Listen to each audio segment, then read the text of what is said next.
Tim Tindak Pidana Korupsi Direktorat Reserse Kriminal Khusus Polda Aceh menggeledah kantor Dinas Kesehatan Aceh Tengah.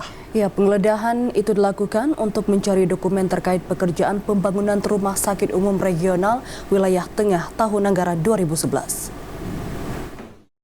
Tim Unit 1 Subdit Tipikor di Treskrimsus Polda Aceh yang dipimpin Kanit 1 Subdit 3 Tipikor Kompol Budi Nasuha Waruwu menggeledah kantor Dinas Kesehatan Dinkes Kabupaten Aceh Tengah pada Selasa 11 Juli 2023. Di Treskrimsus Polda Aceh Kombes Winardi menjelaskan, penggeledahan tersebut dilakukan untuk mencari dokumen terkait pekerjaan pembangunan Rumah Sakit Umum Regional Wilayah Tengah tahun anggaran 2011 yang dilaksanakan oleh Dinkes Aceh Tengah.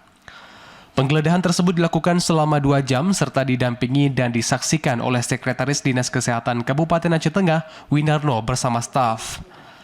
Hasil penggeledahan tersebut petugas berhasil mengamankan puluhan dokumen yang kemudian dibuatkan serah terima dan akan segera ditindaklanjuti untuk mendapatkan izin penyitaan dari pengadilan negeri setempat. Saat ini kasus tersebut sedang menunggu proses perampungan penghitungan kerugian keuangan negara oleh BPKP.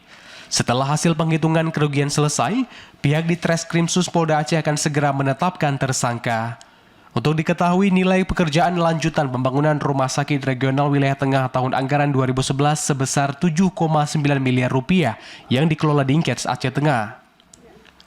Terkait kasus tersebut, petugas menerapkan pasal 2 dan 3 nomor 31 tahun 1999 tentang tindak pidana korupsi, sebagaimana telah diubah dengan Undang-Undang nomor 20 tahun 2011 Junto 55 KUHP. Tim Liputan TVRI Aceh melaporkan.